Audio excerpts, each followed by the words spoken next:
We usually go to American car shows to admire the beauty of a 1957 Chevrolet Bel Air or a 1959 Cadillac Eldorado. But it eventually gets boring, right? Well, let me show you some of the more interesting cars I see when I go to an American car meet here in the Netherlands. From a cut-up Cadillac to an SRT10 pickup, we got it all. Enjoy!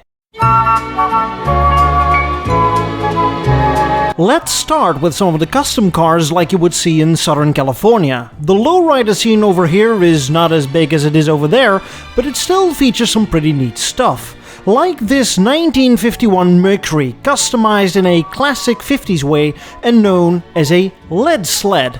This car is chopped, channeled, Frenched and shaven. Especially the bathtub body style was very popular for custom jobs like this Mercury, but also think of early 50s Hudsons. Next up is a resto-mod Chevy Suburban from the mid-60s. As you can see, the car is lowered, but the magic is at the back. They removed every pillar except for the pillar behind the front door, creating a continuous glass panel along the entire length of the body. Also, the interior is very neat, and I like the fact that it has no connection with the original car anymore in any way. It's more like a tasteful Frankenstein car that is living its own life. Absolutely amazing. Hi, welcome to IKEA. How can I help you? Yeah, I'd like to order 200 doorknobs. Oh, you must have a big kitchen then, sir. Yeah, something like that.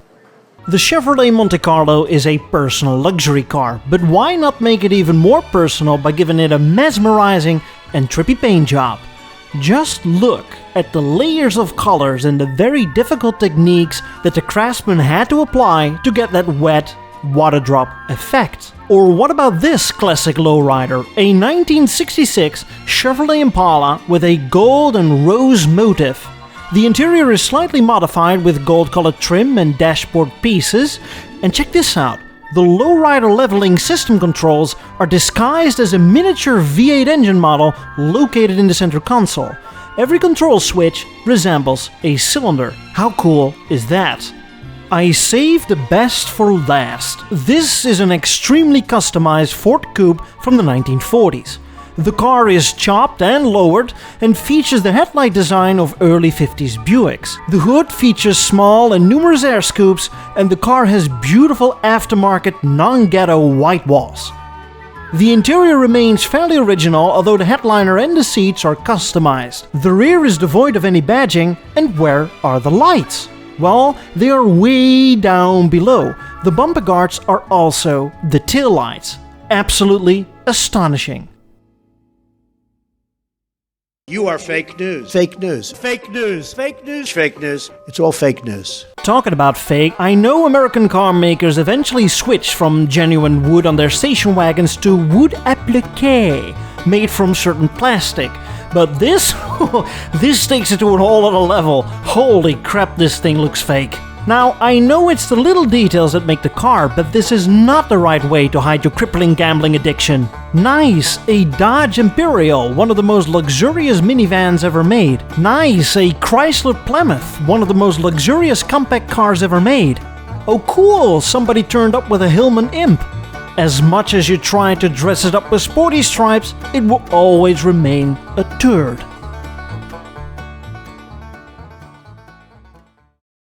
Continental. Are you sure it's not a Thunderbird?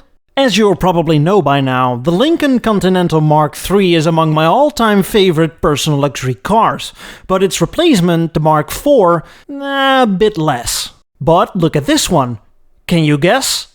Yep, that's right, it's a designer series, the Emilio Pucci edition. And believe it or not, that wasn't the only designer series at the show. Here we have a Bill Blass edition with a unique blue-white color combination as handpicked by the designer himself. And if you think the designer series are not personal enough, how about Locomotion? A customized lowrider pimpmobile, combining 20 different automotive subcultures in one car since 1972.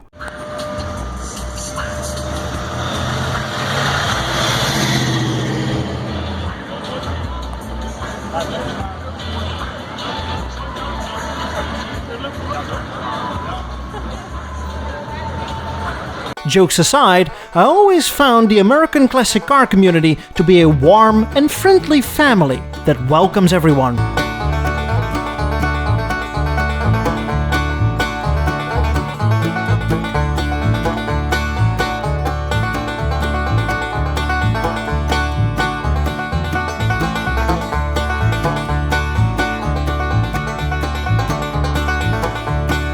Ford surprised the American car buyer in the late 50s with the Ford Ranchero, a coupe utility originally from Australia, based on the full-sized Fords, but by the early 60s Ford decided to move it to the smaller Falcon platform and body. Presenting peak postmodernism done by General Motors. This is a Chevrolet SSR, part of the short-lived retro craze in the early 2000s. Chrysler had the PT Loser, and Chevrolet tried to fight it with the more subtle HHR.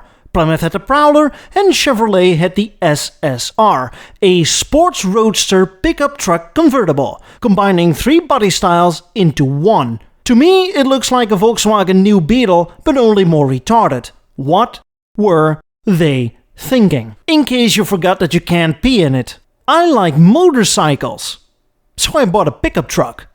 I never really understood the idea behind these little thingies, but it does give this 1955 Pontiac a surprise look, like it's always curious at what's going on, especially at this car meet. This Pontiac is a Star Chief, and the name already tells you what was going on. Around this time, Pontiac decided to drop the Indian theme of the early 50s and adopt the ubiquitous Space Age theme, and the end result is the two themes mixed together.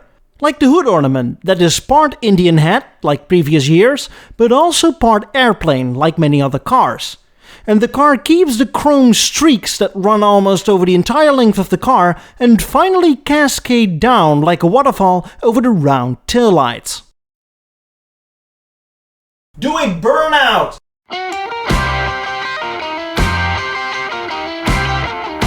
Now I have for you a true rare classic. Real Detroit steel. They don't make them like they used to. 1957 Pontiac. Rare color, rare options, and only a bit of rust. Needs some work. Still drives. No low ballers. I know what I have. No tire kickers or test pilots. $50,000 or best offer. I'm as transparent as my car's floor pan.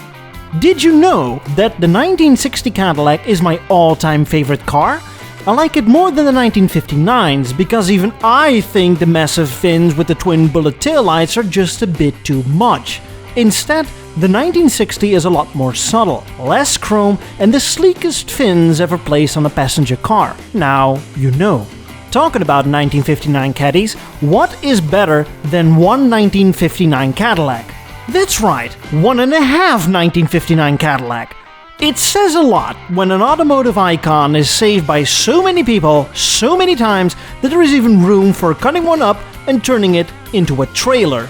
And I'm not done yet, oh no, cause the same owner also owns 1.5 1974 Cadillac Eldorado. Imagine if this was for sale on bringatrailer.com. Does it mean that you need to bring a trailer to bring a trailer?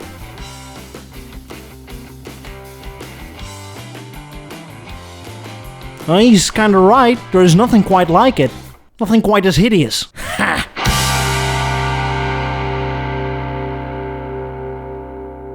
I know American cars can be absolute massive land yachts, but that begs the question, if you like interior space so much, then why not get a van? Oh, never mind.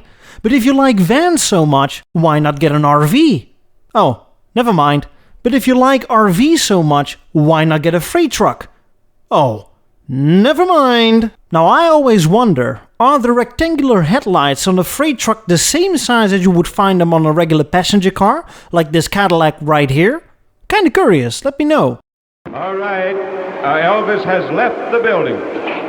My eyes almost popped out of my head when I saw this thing. A friggin' Bricklin. Just when you have already made an episode about it and thought you'd never see one, well, here you go. I talked to the owner and he said that there were like 3 of them here in the country, and so I'm glad I catched one in the wild. I could tell you all about it, but I recommend you to watch the episode about the man behind the Bricklin SV1, Malcolm Bricklin, along with his many other auto adventures. To the owner of the red Porsche, you left your lights on.